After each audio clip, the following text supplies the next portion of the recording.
Well, one of the things that went belly up over and over again was our Wi-Fi. Oh, yeah.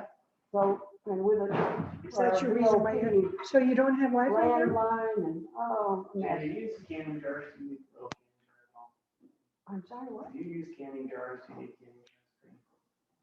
Oh, Like little tiny golf balls. actually, no. Okay, I gave most of mine away with Vitamin jelly. I was gonna give it to you. Well, Isn't that when the baby?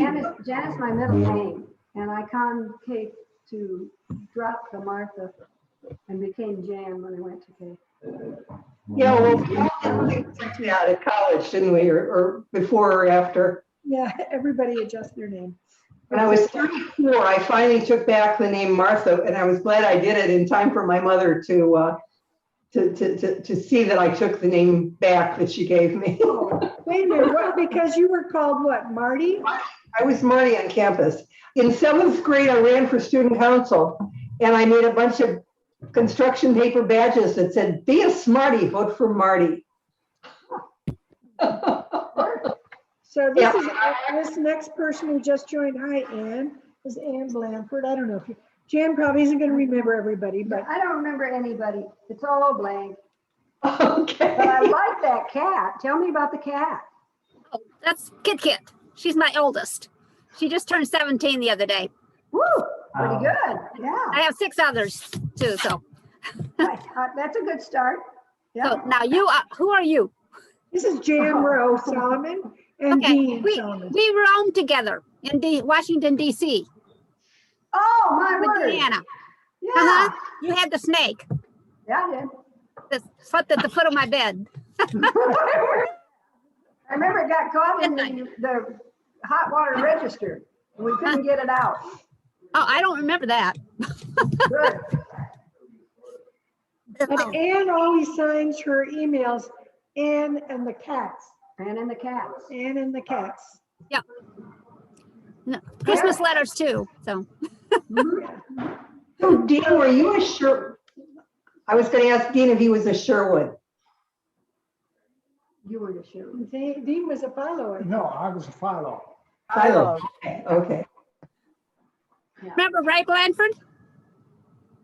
Did you know Ray Blanford? Yes, I did. My brother, older brother. Oh, all right. Yeah. Interesting. Here's Barb Henning. Hi, Here's Barb. my hero, Barb Hemming. Yeah. Hi, Barb. Oh, Barb, you've got some low Wi-Fi reception, it sounds like, difficult internet. Barb, Funny voices. can you hear us, Barb? Yeah, No, this she's- is, She's frozen. I can hear you. Okay, you're kind of Yeah. frozen, but your face is Yeah, it- frozen. Anyway, Yeah. She's coming. she is coming. Oh, there she is. Okay. Her lips are moving. Nancy, are you in Michigan? Are they Yes, also I am. stuff? No, I don't think so. Nice. Yeah, you're moving. We'll be coming over to Kalamazoo a couple times, probably.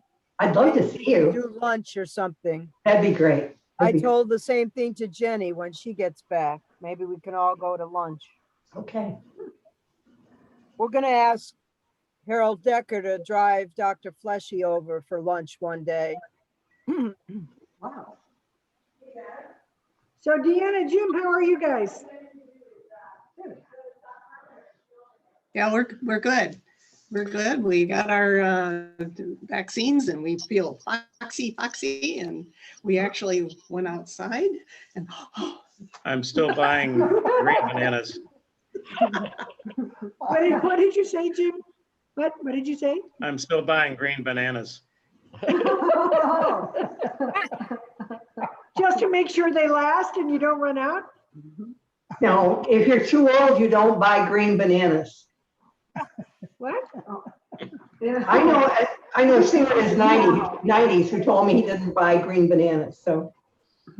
Never know. if I always there's wait a until the last second so I can't buy green bananas if I want them that night. So Yeah. can you find a yellow one though? On short notice like that? not every store has them, but some do. Sometimes you had to buy an organic one or two. I want to, Just to get- Deanna, I want to know, how many cats do you have? Deanna, how many cats do Yeah, you have? oh, us, we have one. One. We have a calico and she's upstairs taking a nap. And runs the household? Surprise, surprise. I'm sorry, Jen. Does she run the household? Oh, well, we do everything we can to keep her happy because she is real, she's a real sweetie. No, she only stays in, and she only stays in the house. The house Oh, cat. right, yeah. My calico is out on the front step waiting for me to come out and pet her right now, so. So she'll have to wait a couple hours, so then I'll go out and pet her. But she has to get drug in at night because I won't leave her outside all night. So she's definitely not, they're all in all night, so. Then they get to go out all day. Hi, Ed. Welcome. Nice to see you. Ed? You're not paying attention? I'm not paying attention. No, That's I'm just, okay. I've had a pretty hectic morning, so. Why, what happened? Oh, nothing. I just got a. Put your feet on the floor, got out of bed. That was a start. Well, yeah, but we're leaving in about 10 days to visit with the grandkids, and so. And then I won't be back for about 3 months, so I'm trying to get things done around here. So, anyway. So I don't know if you remember Jan Rowe and Dean Solomon. The names are familiar. They don't That's look okay. like. That's the way they feel about you too, so don't worry. The names are. So I don't know, probably while we're waiting to see if anybody else joins us, this is a pretty shallow group, but not shallow in thinking, of course, no, but deep. well, very deep group. So I will say that for those of you who are not on Facebook or haven't seen it, I had the delightful privilege to be with Barb in Abiquiu at the Georgia O'Keeffe House last week, and Barb gave us a tour, and it was really something spectacular to have Barb give us the tour. And we really had a private tour. It was only 4 of us. It was my son, his wife Becky, and their son, 15-year-old Jasper, and me, and Barb. So we just walked through the house. It was great, Barb. Thank you so much. Oh, you're welcome. It was my pleasure. Yeah. From the pictures, it was amazing, just amazing. Jan was a little envious because she collects rocks, and she was really admiring all the rocks. Every little pebble. Every little pebble. And so were those, we were saying that you inventoried everything in the house. Are those rocks, are they numbered on the bottom, or what's the deal?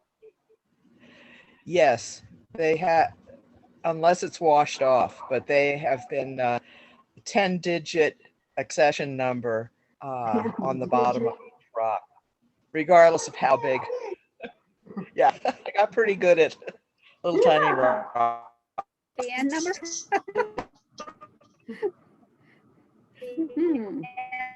Have you barcoded them? What'd you say, Ian? Did he barcode them? Yeah, did you You can barcode find them, Barb? barcodes. Pardon? I think it was all numbers, right, Barb? No, we didn't barcode. All numbers. Yeah. Okay, good. This So was welcome to Chelly and some John. years ago. I'm not sure they had.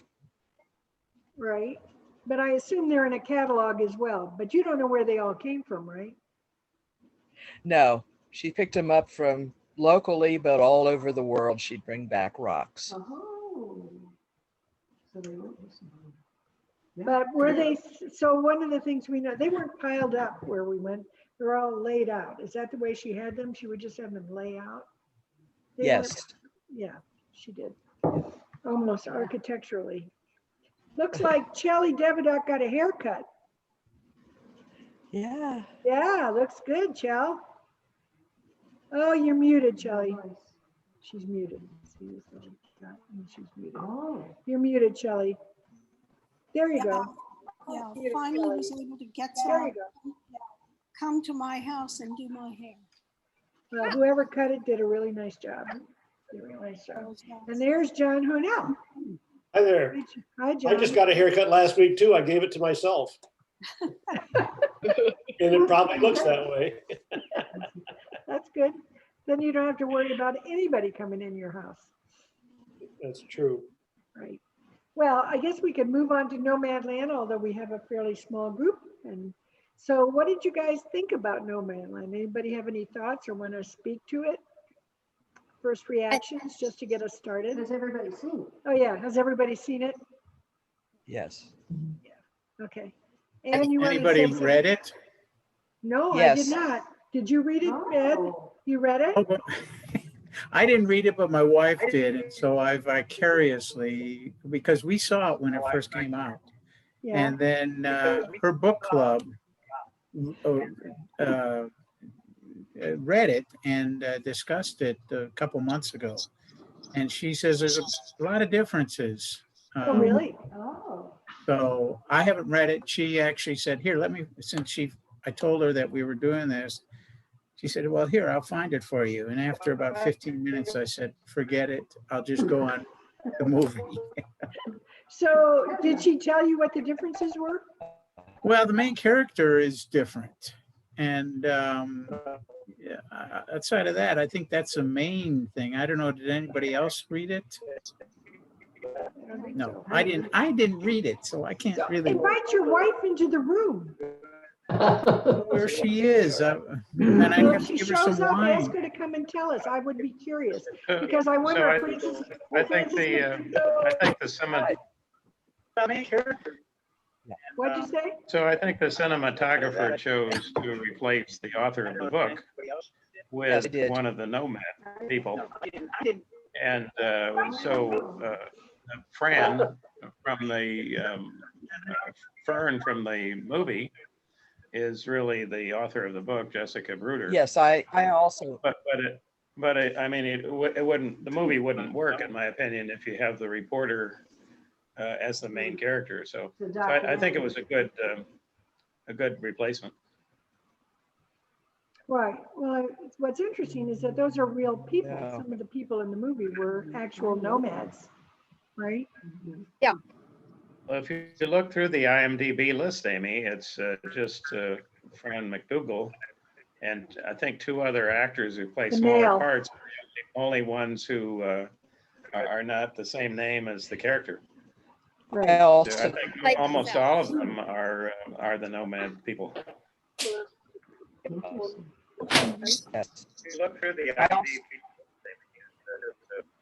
I hear some talking in the background. Somebody got a radio or a television on? So I can hear. Barb is the one that's lighting up all the time when we can hear Oh. something. Barb, do you have anything on in the background? No. Welcome aboard, Linda. Nice to see you again. I also read the book and several months before the movie came out. And no, I don't. No, I don't. I'm gonna, Okay, sure. Amy, I'm gonna try turning off my video. I have very bad connection for Zoom. Can you hear me? We can hear you, but you're right. You were frozen in a video. So This just is why I try- don't do Zoom. Okay, so I'll leave the video off. Yeah, try that. Okay. So please repeat. You said you read the book originally, right? I did read the book a few months before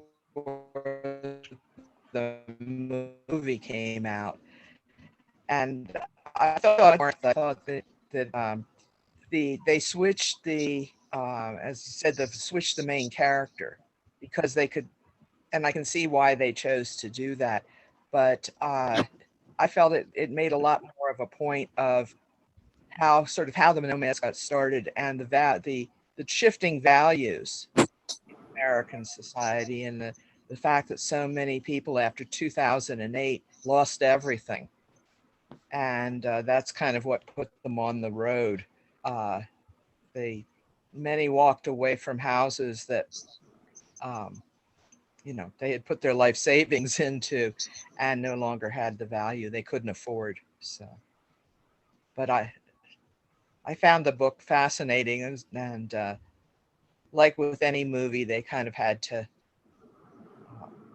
take bits and pieces and make a, consistent story out of it.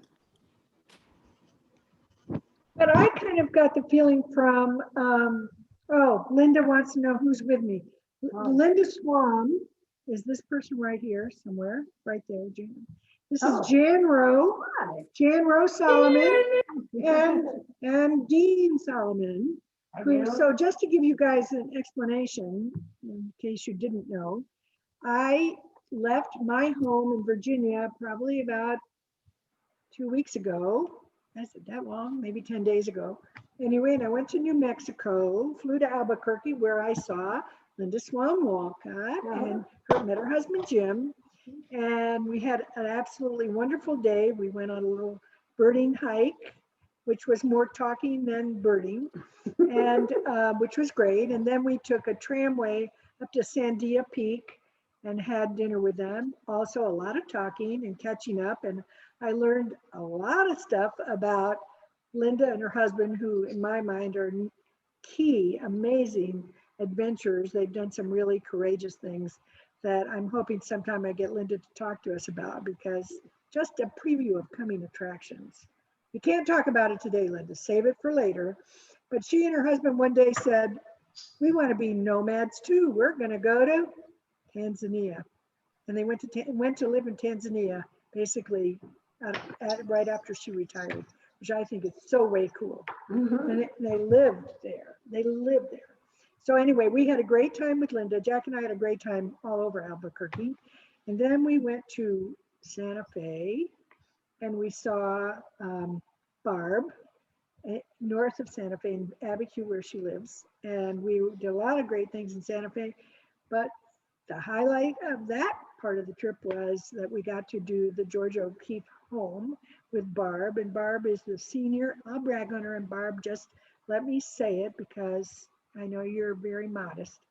The most, and I heard this from other people, so I'm not making it up. She is the most experienced senior guide at the Georgia O'Keeffe home. She spent 2 years inventorying everything in the house. And we were the lucky ones who got to go on tour with Barb. We were the first ones in, I believe, more than a year to be inside the house and tour the house. And it was just a private tour with Barb. So if anybody ever is in New Mexico, try to get Linda to take you up to Sandia Peak and then see if you can get Barb to take you on tour.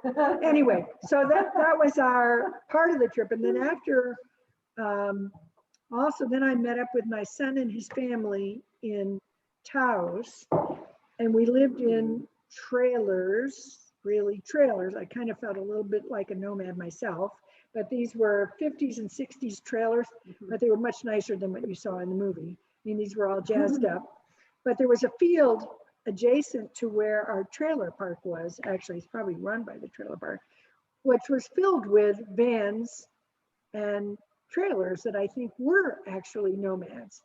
And I had said I would go there and interview those people in preparation for this call, but I don't know, somehow that got lost. And I think my son was like, oh, Mom, why are you doing these things? So I didn't do it. Anyway, but one of the neat things, right 3 miles down the road from where we were staying is something called the Earthship Biotecture. And there are all these, and actually, I think Barb had alerted us to this. There are all these Earth ships, they're called Earth ships, and that are completely sustainable, or probably close to fully sustainable. And they're off the grid, and there are these fantastic homes that have been built into berms in the land there. And it's a movement. There are 70 homes there, but they're from what we learned, there are homes in every state that are built as earthships. And also a very, very neat thing. And you may remember that in the movie Nomadland, what was her friend? Was it Maylin or Lynn? What was her friend's name that left? Does anybody remember? Not Swanky, the other friend. Linda May. Linda May, that's the name, thanks. Linda May, when she left, said she was going to build an earthship on her land in Arizona.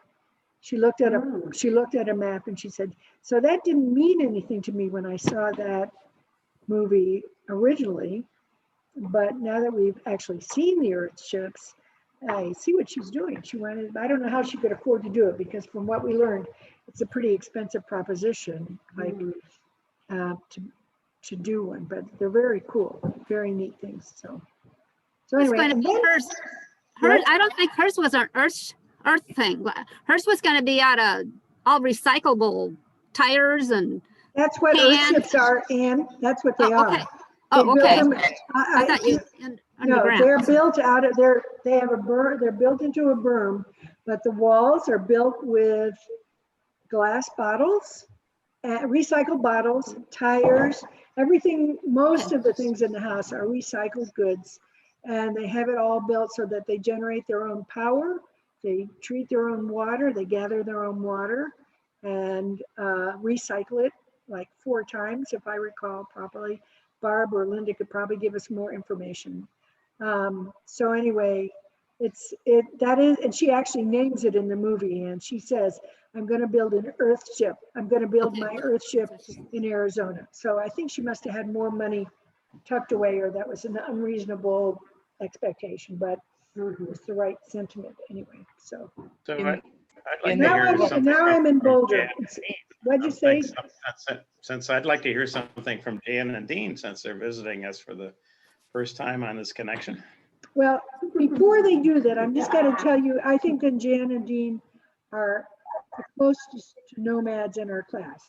Not that they're nomading, but their house is built into a berm, and they have the most whimsical, fun house you have ever seen. And they live a very interesting, creative life. And Oh, sweet. yeah. I wish it were true. Yes, all right. So tell them about yourself. Okay. About ourselves. We live in Colorado, and we do have an earth-burned house that another fellow made, but this is Windy City. We're about 10 miles south of the Wyoming border at Cheyenne.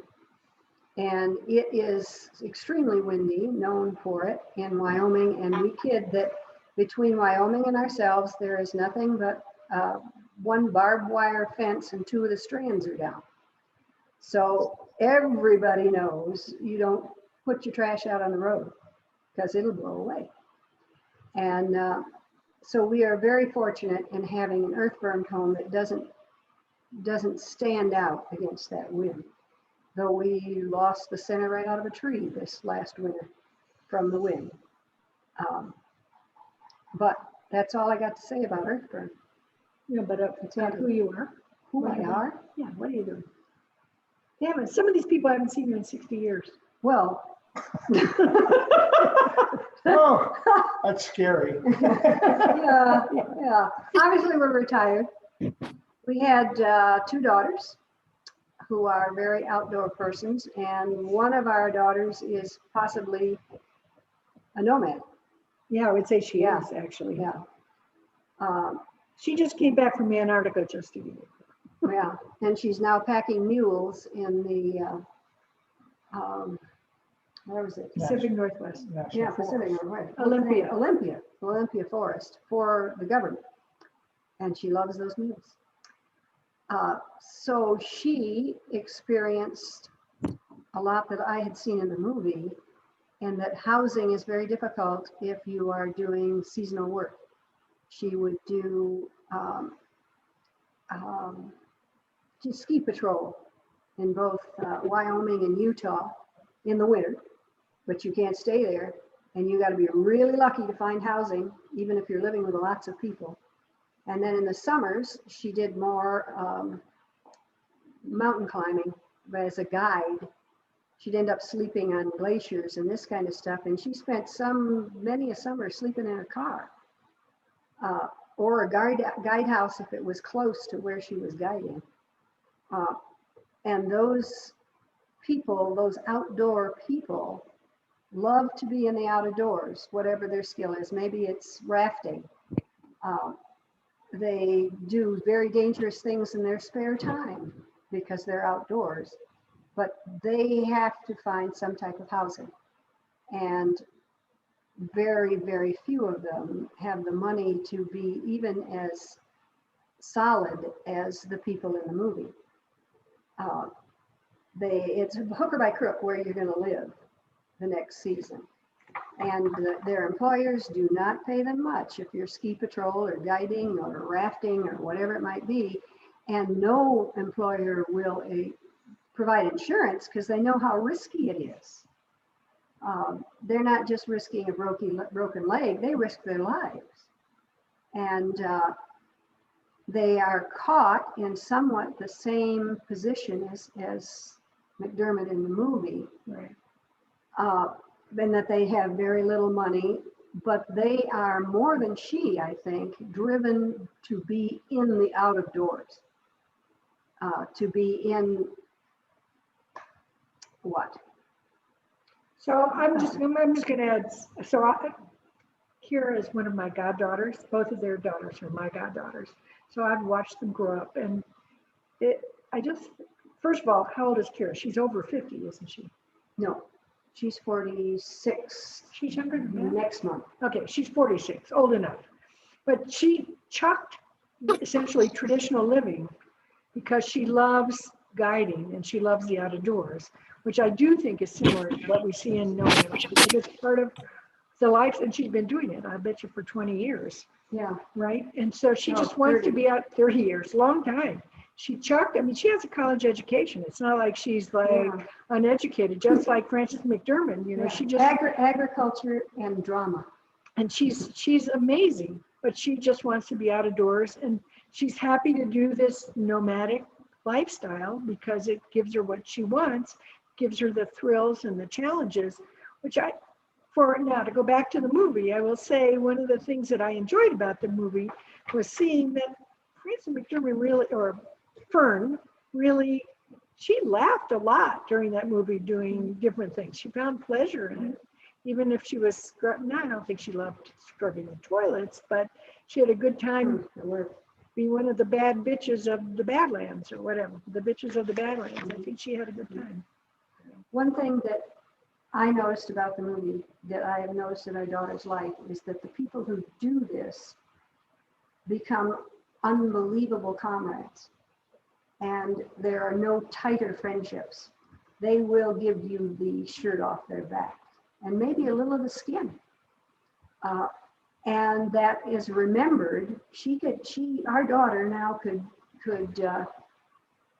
live in somebody's home and traveling all the way from New Zealand up to along the west coast of the United States up to Washington State. Because those friendships last forever. And they will do remarkable, generous things for strangers if they're part of that community, if only for a day. And I think I saw a little of that with McDermott there. They come and go in their seasonal work, but they're always remembered and they're always supported. And I don't know many people who have friendships like my daughter does. I do. Well, that's true. All right, so Linda, I think you had a question, right? Yeah, I would, of course, want to comment on the movie too, but I first need to ask, Jan, I think you invited me to your home the first year that we were in K because I was in Colorado and it was Thanksgiving and I couldn't go back to my place, but I think I'm correct. Do you remember if that's what happened? Because, okay, yeah, good. That's what my memory's so bad sometimes. And Jeannie Tiller. Did I get that right? Was it Jeannie Tiller? Yeah. Jeannie was my roommate. Yeah, I think both of you. And I, being a smartass, I thought we'd go out and coon watermelons, and I couldn't find any. I've still been disappointed. I couldn't find any watermelons to steal. Well, I do remember, if I remember this, it was like a ranch and you had horses. And so I'm just wondering how you ended up in this remote part, because I grew up in Colorado, so I know what you're talking about when you talk about 10 miles south of the border by Cheyenne. So how did you end up there? And especially then this kind of futuristic home, which whenever you built this, that wasn't the way people were building home, except like 150 years ago on the prairies. Yeah. Well, we didn't build it. We bought it from a man who had built it about 3 years before we moved there, and he knew the wind. And we ended up there because we spent almost 10 years in Texas where our daughters were born. But Dean found a job in Fort Collins. And although we never lived in Fort Collins, but little towns around it, that's what brought us there. And we spent a fair amount of time trying to find a little bit of land, which the county makes difficult to buy. And we have just 10 acres that you throw money at. It's no big ranch of any sort, but it was enough that it suited our lifestyle. And when our girls were home, at one time we had 36 pets, if you will, and horses and everything you'd want. And we enjoyed every bit of it. And now we are left with all of the things we created, fountains, ponds, you know, whatever it might be, little things that were fun to build. And now they're all falling down and it's nothing but maintenance. So it is just a lot of work at this point, but I'm not willing to leave by any means. We only have one horse left. All of our other horses have died of an extreme old age. So I'm thinking that now I want to get a llama. So there you go. Well, thank you who- again Yes. for your hospitality that Thanksgiving time. I have not forgotten it. Oh, well, you're most welcome. That's great. That's great. So, okay, so maybe we should go back to the movie. Who else would like to react or talk about it? Things that inspired them. Shelley, you're smiling, so I think you had some thoughts. We're not hearing you. I really, Okay. you told me. Fine. Speak up, Shelley. You're muted. Okay, now you're muted. You're muted now. Unmuted. You're muted. Okay.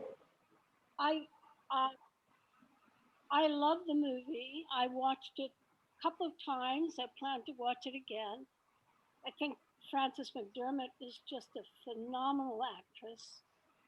And I read about the director whose name escapes me.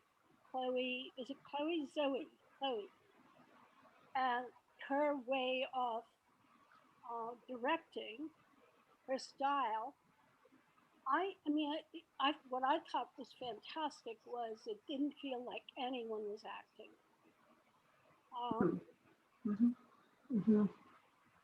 That it was somewhere between a movie and a documentary, a really good documentary, very realistic.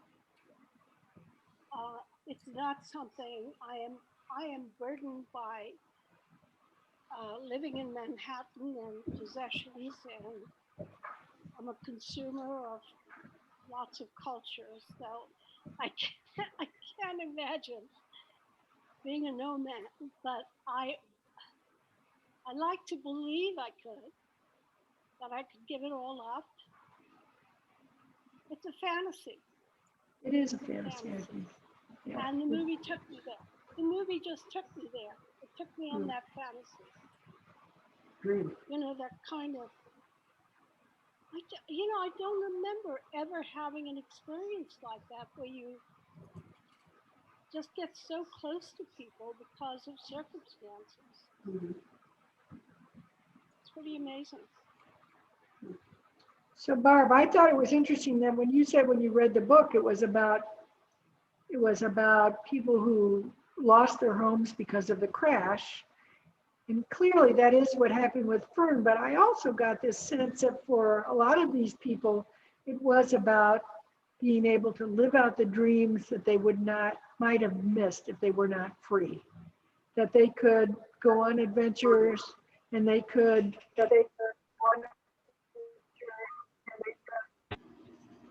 Barb, we can't hear you. Anyway, so I think there I'm was not that talking. aspect. It was not just about Can you being hear me poor. now? Yeah, now I can hear you, although you're. Barb? Okay, maybe somebody else should speak to that, Barb, and you can listen, because we're not hearing you very well. Did any of the rest of you get that? That's true. sense? I think what I'm trying. Right. Okay, maybe somebody. Or if you could try phoning in to the Zoom connection if the internet isn't working Oh, that's for a you. good idea, Jim.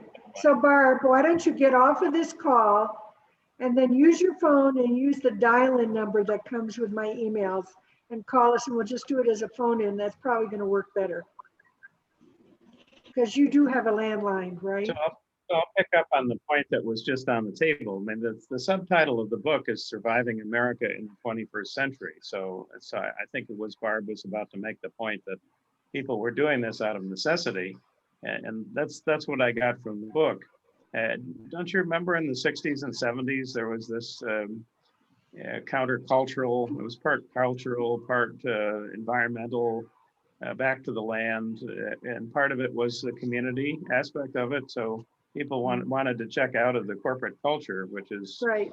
It could be one of the themes here. But what I got from the book particularly is that people were forced through necessity, just out of the circumstances of their job, their health, their economic situation, to go into this life. So I mean, that's one thing, and it disappoints me that America's at the point where some have to go to that level. If you choose that lifestyle and enjoy that, like apparently one of the Solomon daughters has, well, that's great. I mean, more power to them. So do you guys remember this book? Yes. Yeah. John Krakauer wrote this book about this young boy who really reminded me of the young man that she met on the road. He happened to have gone to the high school where my kids were going to school. He didn't graduate there because he just couldn't stay in one place. And having read this book, and then they really did a lot in the Washington Post about him when he turned up dead in Alaska. I don't know. I can understand it. I can understand how you want to see what's around the next bend. I've traveled to more than 100 countries and I can't quit. Why is it that I want to see what's across that next border, or how many hundreds of miles I've hiked and backpacked? Because that's how I feel about it too. There's so many beautiful things to be seen and you don't see them from your car. You've got to get off the bus. Yep. Did anybody else read this book?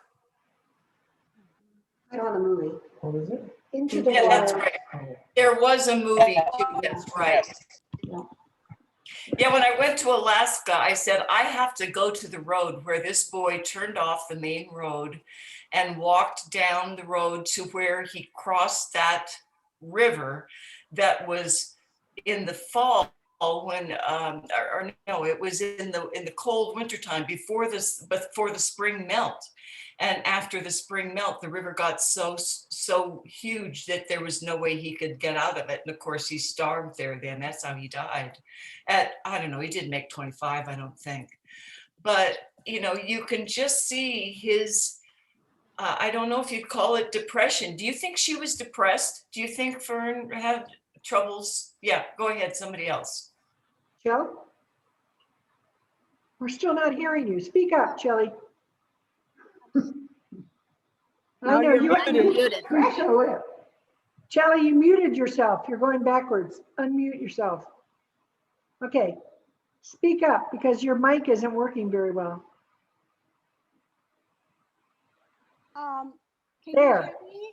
Yes, now we can. Barely. I think she was depressed. Fern was very depressed. I have to go and teach yoga. Get ready to teach yoga. I just want to say one thing. Frances McDermott lives in my neighborhood. Oh, really? And she walks around when you do see you see her quite often. She walks around like a homeless person.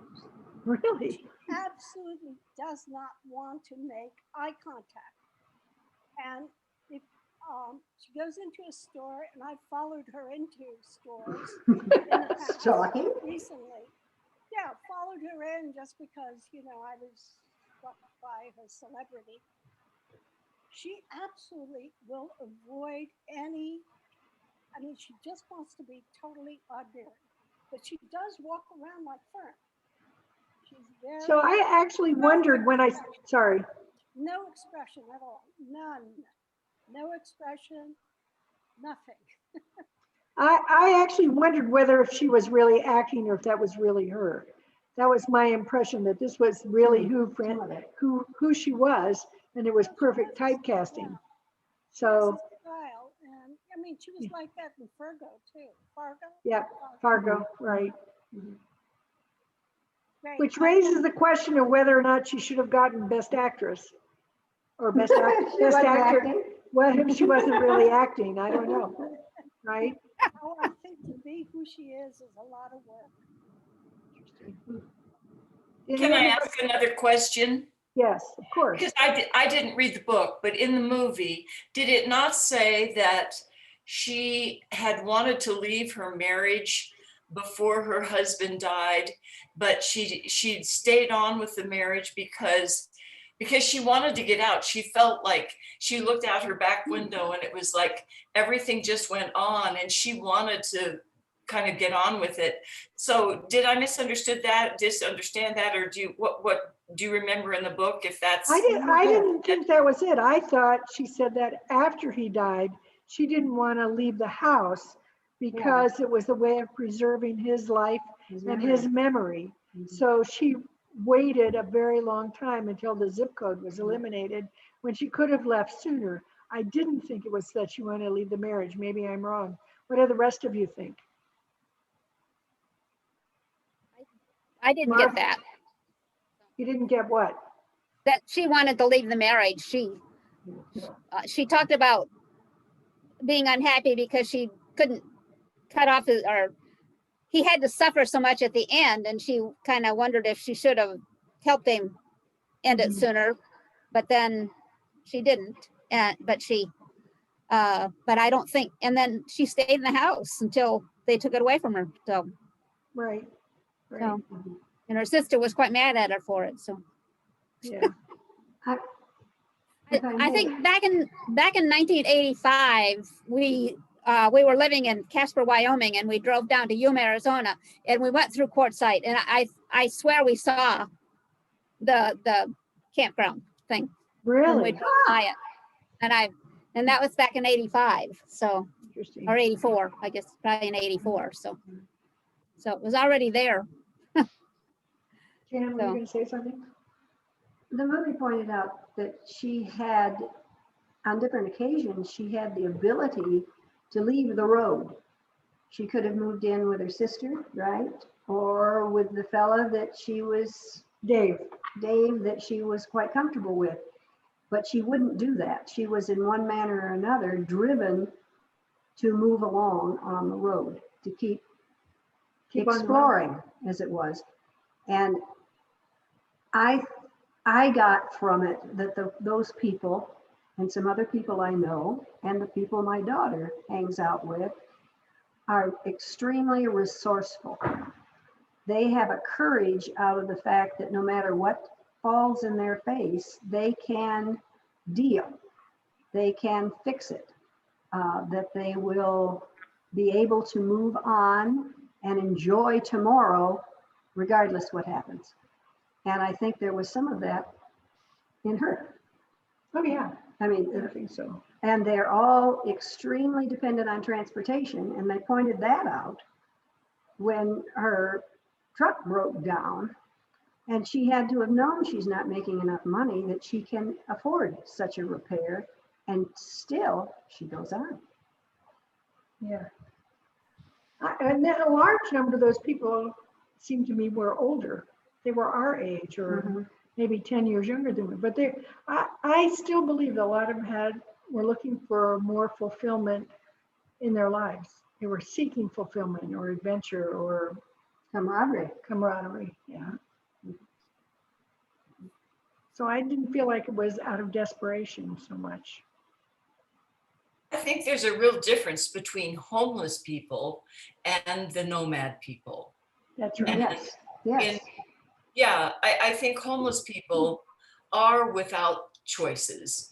I mean, they have some choices still, but the nomad people are still employable and they know when they need to get a job, and they can, like you say, they're very resourceful and they figure out how to keep the level of comfort that they need in their life, which is much different from most of us. Yeah.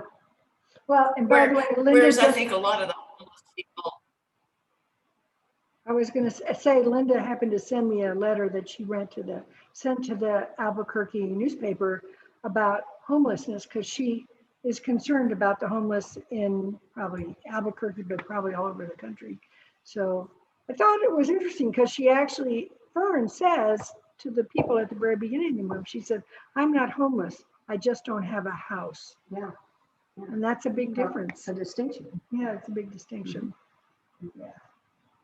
There's another group of people that are similar, although not in quite the same situation. We have a cousin, and when he and his wife, when their youngest son graduated high school, they sold everything. They lived in Lake City, Colorado, and he bought a boat, or bought a kit to build a boat, which took him 3 years. Wow. And then he and his wife, it was a 48-foot catamaran. They took off from San Francisco and for 5 years traveled around the world. And my wife said, we'll come and visit you whenever you want us to. Just give us a call, which they did 5 times in this trip. So we met him in Mexico, in Australia, in Thailand, in South Africa. I'm missing one place, but anyway, you got to meet some of the people who were doing the same thing. There were individuals who did this, and some of them were in their 20s and 30s, others were our age, and it's a very interesting community to see how they get on and what their philosophy of life is. And as somebody said, what's around the next bend or over the next wave, just keep on going. And it was a fascinating, I mean, we spent a couple times, we spent a couple of weeks with them on the boat, and they were pretty self-sufficient, solar panels and everything to take care of themselves. But I think you said, Linda, that they would help other people, and if they met them within 24 hours, they were friends, and you could ask them to do almost anything. So it's I when I saw Nomadland, I was thinking of this couple who are related to us. So it's an interesting thing. Martha? My parents wound up getting transferred when they were quite old, and so they went from the Chicago suburbs to Milwaukee. But when my father, against their will, but that was moot point. Anyway, when they did finally retire in about 1970, two, they didn't know where they wanted to retire because they really wanted to retire in Chicago suburbs. So that was past tense then. So they bought a half-ton pickup truck and a fifth wheel Cobra live-in trailer, put all their furniture in storage. My mother had severe rheumatoid arthritis from the age of 5 and wanted to find a climate that didn't hurt where she didn't hurt. My father was a small boat sailor. In Chicago, he had a 14-foot sailing dinghy and later a 25-foot, 50-year-old tub that he took great joy in. But anyway, so they took this rig and they started in the Pacific Northwest, and they went into campgrounds that were often residential trailers, but they would keep a few sites open for people like my folks who were wandering. It wasn't like a KOA or anything like that. It was a little different lifestyle than tent camping and trailer camping. But anyway, so they went down the West Coast. Their first year, they got way deep into Mexico, in probably before a lot of Americans got onto the Mexican coast. But in the summer of 70, I think 2 or so, they came to about 45 minutes south of Kalamazoo, where I live, and their grandsons live. And they went to a lake where a lot of people had a summer trailer, and they even, a lot of these people lived and worked in the Kalamazoo area, but my folks spent the summer there. And then the next year they went to the coast of Texas and started working their way east. And they eventually wound up in Fairhope, Alabama, where they fell in love with the town. And in 73, applied for an apartment that was being built and lived the rest of their lives there. But on the road, of course, this is in the early 70s, no cell phones. We were still corded phones. I'm not even sure we had cordless at that time. But the camaraderie that they felt with other people that they would meet in these camping sites, and they were all, I assumed a lot of them retired. And the relationships and the friendships they developed, I don't know how close they got, but I know they corresponded with people somehow, and always got recommendations of good places to look at. And I think after they've settled down in Alabama that they continued relationships with a couple couples. It was just another aspect of being on the road. They had a very specific thing they were looking for. So it wasn't quite a parallel. They had money and resources, but they had a goal and they didn't know, they were looking for how to find, what their future would be. So it's just another different version of this, but they found that the people that they met, I'm sure had, money and resources that they could tap. They were out there wandering, but not desperate, not on the edge. So I think you bring up a really good point, because you remember when Fern and her 2 friends went into that big RV, that huge one that they said, Yes, oh my gosh, it's got a washer and a dryer. Yeah. Now, I do not think Fern would have taken that over her own little van, even though you can be very self-contained. And Yeah. we actually have friends, like you're saying, who have taken those kinds of RVs on the road for 3, 4, 5 years. So what do you think? Do you think Fern would have wanted to trade out if money were not the problem? I don't think so. No, she wouldn't have been comfortable. She, as resourceful as she was, she couldn't have fixed that big motorhome. Well, and she liked that she decked out her van the way that she was able to build the little nooks and crannies and get it the way she wanted it. I think she enjoyed that. Oh, sure. She had pride in the fact that she had built it herself. Now, I will tell you, some of you have met my partner, Jack, honorary class member of the class of 66. So, oh yeah, he's honorary. He's not real, but he's honorary.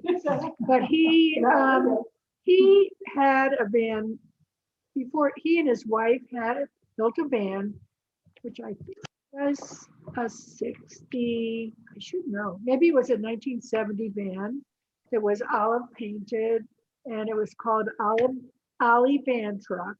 And he built a lot of those cubbies because they thought they would be nomads, because they were both conservationists and environmentalists. And he had has little drawers and cupboards and bookshelves and how you could camp this. And their plant, and he actually sent me a bunch of pictures today. I just want you to see what Ollie Van Truck was decked out like in the 70s and 80s. And they did go camping in it, although they didn't live in it full time.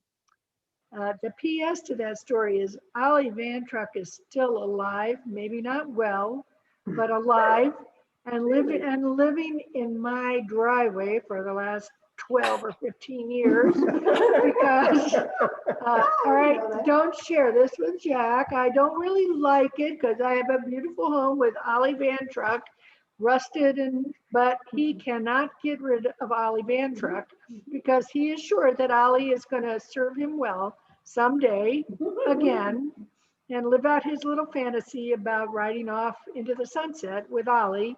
I don't think she'd make it. But anyway, so she is there, or he is there in the driveway. And that's, so when he saw Nomadland, for him, it was his fantasy. He wanted to live that way. He really wanted to do it. So and he never had as much money as the people who have these fancy. So I have a friend who bought one of the vans similar to the one that Fern was driving. And I don't want you to drop over dead when you hear this, but she spent $500,000 on that vehicle. $500,000. I mean, like, I was like, shit, you can buy a pretty goddamn good house for $500,000. And they have a nice house, and they do travel in caravans with other people, and they have a great time. It's a whole social life of other people driving those kind of vehicles. Now, Jack and I also have a boat. We have a pleasure tugboat. Some of you have seen pictures of it.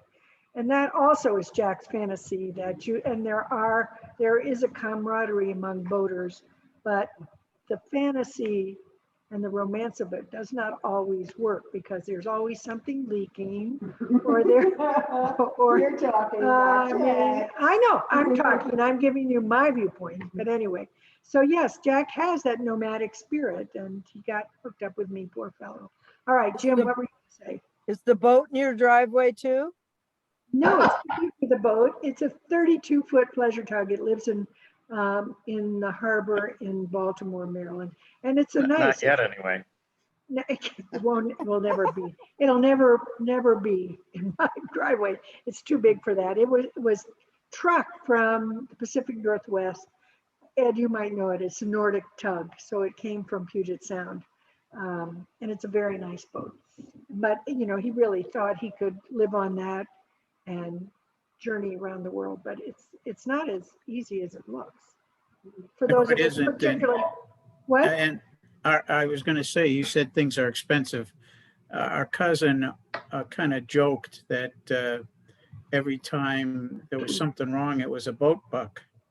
And this has been about 7 or 8 years ago. A boat buck at that point was $1,000 just to get. And he was a mechanic. He took care of the diesel motors. He basically did everything on that boat by himself, but it still cost a lot of money to have a boat. It's very expensive. And of course, if you live in it, you're probably better equipped to fix some of those things. But I will tell you that I've stopped inviting people to the boat because it seems like every time we have people coming to the boat, something breaks that day. And then it's a lot of boat bucks and it's uncomfortable. So, and this is a good boat. I mean, this was a very good boat when he bought it. So it is an old tug at this point because he bought it 22 years ago. But 23 years ago. From the book, I wrote down some phrases that I thought were kind of cute based on the creativity of the people depicted. So if you want to hear them. Yes, go for it, Jim, please. All right. So one of the things, of course, was the Amazon scenario. And Amazon actually encouraged this with Camper Force. That's what they call their ad for seasonal workers. Of course, it's in Amazon's best interest to have non-employees, which the nomads called blue badges because they had a blue badge. When their work at Amazon, they called the Amazoo. They call themselves Amazombies after a shift. Or some of them got the ACS, it's the Amazon Cold Shoulder, which is learning you've been fired when you try to access the company through your employee badge and find out that it no longer works. Work campers, they call themselves. Amazon even promoted work hardening in order to get ready for the work in the warehouse, which is 10-hour shifts and physically demanding work. So some of the phrases they had for their vehicles were SOB, some other brand. In other words, downgrading this big RVs that we were talking about, that they have something smaller and better.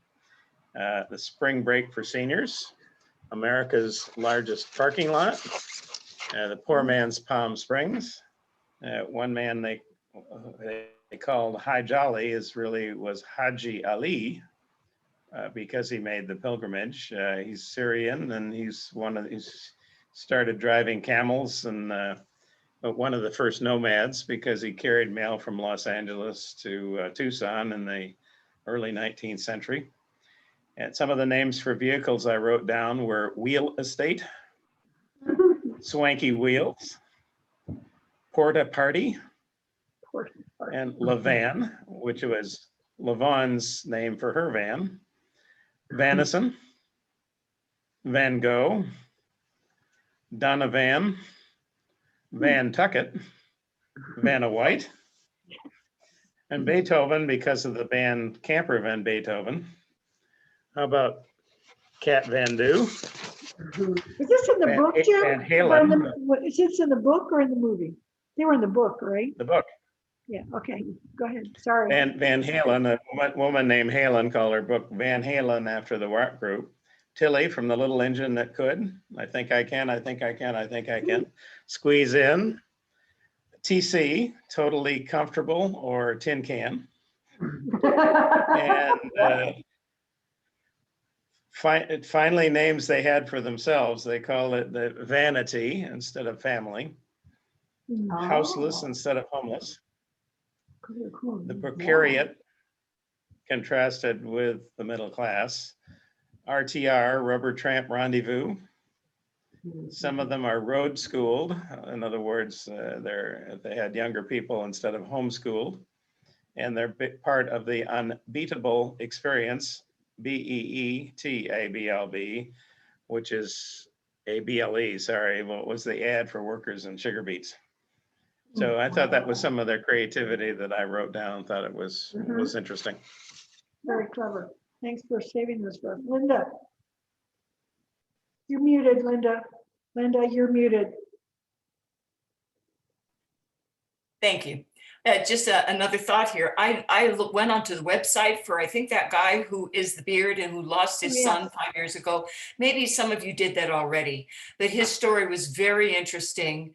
And he makes hundreds of thousands of dollars through his Facebook.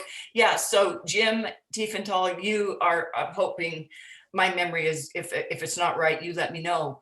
But he actually didn't, and he wouldn't say how much money he made on this interview, but he said it's a lot of money. And he will use it then to help some of these other people, like you say, this tight-knit band of people, when they fall into a bad hole, he can pull them out. And he donates to charities that would support this kind of lifestyle too. And then there was other people, when you kept on clicking on things, there was this Black woman who was a wonderful cook, and she was sharing her recipes for how to make these marvelous meals out of nothing, with nothing, in your camper. And she also was just this happy, jolly person who loved the lifestyle and also had a niche. So I think there are more like this, and I know there were. Maybe Jim, you can add to that. I don't have anything to add. I remember Bob Wells and watching him on YouTube videos. You get enough followers, people subscribed, they show ads and that's how he earns his money. Mhm. So I want the link for the lady who's doing the camper cooking, because strangely enough, Ben today at lunch when Jan and Dee were here was asking, what do you do? What kind of foods are your favorite foods to take with you when you go camping? Because my kids go, my son, not my daughter, goes camping also, and they want to know where the best, so maybe we need that recipe link.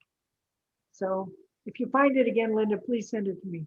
Oh, it's on YouTube. She does all kinds of cooking. It's just like Top Chef Vans. Really? Is that what it's No, called? I mean, that's not the name of it, but I mean, all you have to do is go to YouTube and look up, you know, van or nomad recipes, or, you know, I'm not sure exactly, but I know you'd find it. I don't think she was the only one that did this. Interesting. John Honell, you've been the quietest I've ever heard you. Did you watch the movie? I was just trying to give you a break today, that's all. I've got a van story. Has nothing to do with this, but it does involve a K alumni. I don't know, you wouldn't know him. Ron Vanderklok graduated from K in '61. Was Dean might know him. But anyway, He graduated in '65, I think, right? Right. 65. Anyway, I played basketball with him when I was in high school, and he joined the Peace Corps in '61, just shortly before I joined the Army. And he was in the second or third group of Peace Corps volunteers and went to Thailand. And somehow I was in Germany and we stayed in contact sort of. And when he was ready to get out, he and two other guys bought a van and they picked it up in India and they drove it all the way to Portugal, where they came back to Kalamazoo from.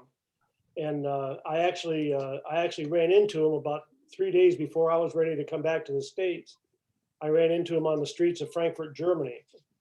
And he told me the story after he got back to K, that they had gotten to Portugal and they were just going to abandon the van. They were just going to leave it because it was pretty beat up after driving through Iran and Turkey and all the places like that. And they ran into some people that wanted to buy it. And they said, okay, we're leaving the next day. We'll meet you at the ship or wherever they were going to leave from. And we'll give you the van then. So that night they spent, and this probably is where the K stuff comes in. They parked on the top of a hill so that in the morning, all they had to do was push it over the edge of the hill so the van would start. And it was running when they took the money from them. They left and they have no idea if it moved another foot or not. But that was that's certainly a nomad tale, I guess. Did that guy take an ethics class at K West? When I got back to K, he had actually found a job in the admissions office. Well, that's how you got to know him. No, I knew him before. I mean, you got to know him better. I assume. Yeah, probably. John, say his name again. Ron Vanderklok. Okay. With a K. So you guys, when I sent the invitation for this KaZoom, I asked the question, have you ever wanted to chuck what you're doing and just go on an adventure on the road one way or another? Any of you had that sense that that's what you want to do? And I know never Linda did. has, but you never did. I never did, but my husband kept talking about how he was going to apply for a job in Micronesia. And I said, have a good time. How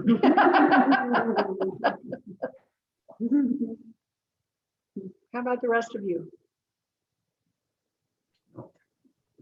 I'll tell you what, when I listened to Linda's story about Tanzania, I wished I were 20 years younger so I could do what she did, which is a little like that. It's not the same, but I did say in my next life, that I would like to have done something like Linda and her husband did. Well, I was inspired by a friend who said, I want to live a year in another place. And she wanted to go to Cape Cod. And I thought, well, where would I want to go if I wanted to live in a different place for a year?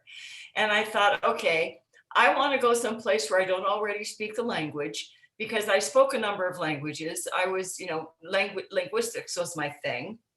And I didn't want to go to Europe because I'd traveled through Europe, and that's just like living in the United States. And I didn't want to go to Texas. So I just decided that, thank you for laughing, that was a joke. I just decided that it would have to be Tanzania.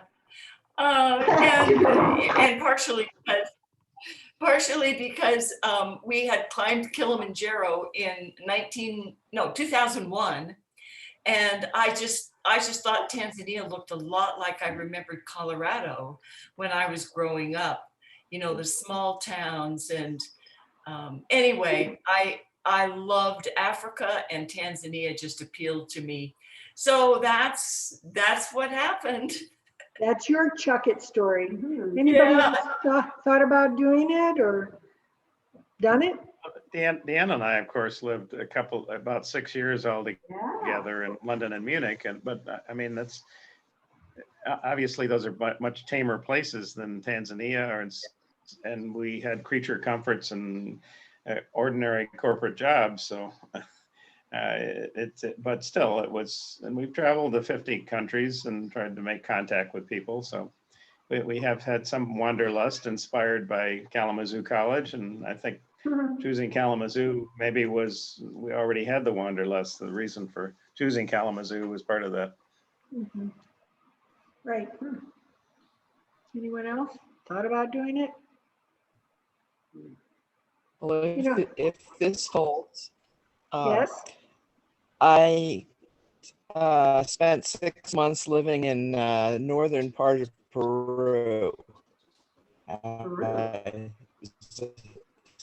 Sabbatical, but I didn't want to do the academic thing. Barb, I'm afraid I was living in a small agricultural town, looking out again. And then, okay, yeah, I think it's gone. Barb, unfortunately, we couldn't hear you well. We'll have to get you a better location sometime. She lived in Peru for about 6 months. It was, I think, somewhat of a life-changing experience, mostly for the good, but there were other issues. She really lived among the locals and had a very personal experience in Peru. She did it as part of a sabbatical, and I got to hear about it when I met with her last week, which was great. So, but Barb has done a number of very courageous things, and so I'm hoping that one of our future KaZooms will give Linda and Barb and maybe Terry Brown and some of the others who have really made some courageous moves, share their stories with us, because I think I don't think it's just those three. I think we probably have quite a few in our class. So does anybody want to add anything else to Nomadland, or should we call this a show? You asked the question. I'd be interested in others' views on whether it deserved the best that's picture. A good question. Yeah. Okay. I felt I couldn't help but compare it with the 3 billboards outside of Ebbing, Missouri, because the actress was in that one as well. I think that one is a much better story and much better constructed movie. So, I mean, just my opinion. Anybody else want to address that? Martha. I'm a member of the Kalamazoo Film Society, and we discussed it on a Zoom. And I think most people said they didn't feel it deserved the Oscar that other films did. That it was, and they also felt that some of the interviews with the real nomad people, they weren't really informed who Frances McDormand was, and that there was a movie that apparently there wasn't really good communication, and they were a little concerned with people kind of getting ripped off by being on, with their honesty and so on, being used. But anyway. Is that like what happened in Barat, where they also didn't tell people the full nature of what the interviews were going to be like? I don't know, but I mean, these are people who are far more savvy than I. I just go because I love the discussion. But I enjoyed the film. I didn't think it deserved the Oscar. How about the rest of you? Ed, were you going to say something? Oh, he's on the phone. So I didn't think it deserved the Oscar either. I thought it was an interesting film. I enjoyed it, but I'll tell you, we watched The Father the other night. I don't know if any of you have seen The Father, but I do think that film was truly creative and compelling in so many ways. I mean, I had wondered whether or not Hopkins deserved the Best Acting Award, and after I saw the film, I didn't have any question that he did, but I also think the director was superb. I mean, that film is truly brilliant. So if you haven't seen The Father, I suggest you see it. Well, I will tell you that the black guy who usually runs the Film Society discussion has really lauds the Judas and the Black Messiah, and it's being shown here this week. Here at Friendship Village, they're showing us premiere movies in the big house, and that way we don't have to go to the theater or pay $20 for a single person to see the movie. So I deeply appreciate what they're doing. That's great. Yeah. All right. Anybody else want to add? I think you were going to say something before you got your phone call. Yeah. 2 phone calls on this Zoom, but they're my son, so I have to take them. I have to agree. I didn't think it was the best picture that I saw last year, and I felt it was a little, and maybe I felt it was a little slow. Go ahead and say it. We know what you're going to say. Go ahead and say it. It was a chick flick. Maybe what? No. You didn't. You broke up. Go ahead and say it out loud. I'm glad I broke up. No, it was it was a little slow. I just thought it was. Jim heard what I said, but I just didn't think it was worthy of the best film for last year. Linda, what did you think? Linda? Did you think I usually see all the movies. I love the Academy Awards. I love any award show, including Miss America. But and Miss Universe. But it's true. It's sad but true. But I honestly didn't see any movies last year. That's really the only one. Other than that one, what was it? Midori, the one about the Korean. Minari. Yeah. I honestly think that was a better movie. I do agree. I think Ed said it was slow. I hadn't really thought about that, but it was slow. So yeah, I would agree. I wonder if the Best Director Award wasn't slightly political, because it was I do think they were trying to get a much more diverse recipient base. I don't know. What do you think, Nancy? Has anybody been to a movie theater yet? No. Oh, Jim, you went to a movie theater? Yeah, I have to support my local indie house on the first day it was reopened here in mid-April. So we saw Minari there. Oh, you did. That's good. I've eaten a lot of Skinny Pop. At home. But anyway, Linda, you should watch The Father, and I guess we should all watch Judas and the Black Messiah. I'm writing it down. Right, The Father, and then I want you all to talk about it, because I don't want to be a spoiler about it, but it's mind-boggling. And it was Judas and what? And the Black Messiah. Okay. And also The Father. I got it. Anthony Hopkins. So, all right. Got it? Thank you all. I'm going to run. I think we all are going to run. Thank you all. Nice. Hey guys, next week is Vietnam. We're talking about Vietnam. So hopefully we'll get some Vietnam vets, Vietnam survivors on our call, or spouses of survivors. I'd like to know whether Jan and Dean are going to join us again. Oh, the pressure's on, Jim. Probably not. Oh, So good to see you, Jan. all right. I messenger with our daughters quite a bit, but I have not Zoomed, and this this last year, we've had nothing but terrible and unpredictable Wi-Fi reception. So I just haven't gone to the trouble. She's up in the boonies. So what can I tell you? Probably like Barb. Barb, just so you know where Barb lives. Barb lives 15 miles from Abiquiu, New Mexico, which is already the boonies. So she lives 15 miles from there. And I asked her what she did. She was locked down and she lost her job. I mean, she was, laid off because the house was closed. And I asked her what she did for groceries, just to give you a clue. The dollar store. She went to the dollar store, which was really the only place she could get groceries near where she lived. So it's a different life. Yeah, she lived off in the dollar store. So, and that obviously she had very poor internet. She has very poor internet. She does not have a cell phone. She only has a landline, and that's Barb's life. But she's read a lot of books. A lot of books, which is what she loves to do, which is great. So all right. So good to see Jan and Dean. So good to see you. Yeah, it's been a long time. Thank you. Love your letters. Oh, well, maybe there'll be one this Christmas. So we'll see you in another 50 years. Oh dear. I hope before that. Martha, everything's well with you? Yep, everything's fine.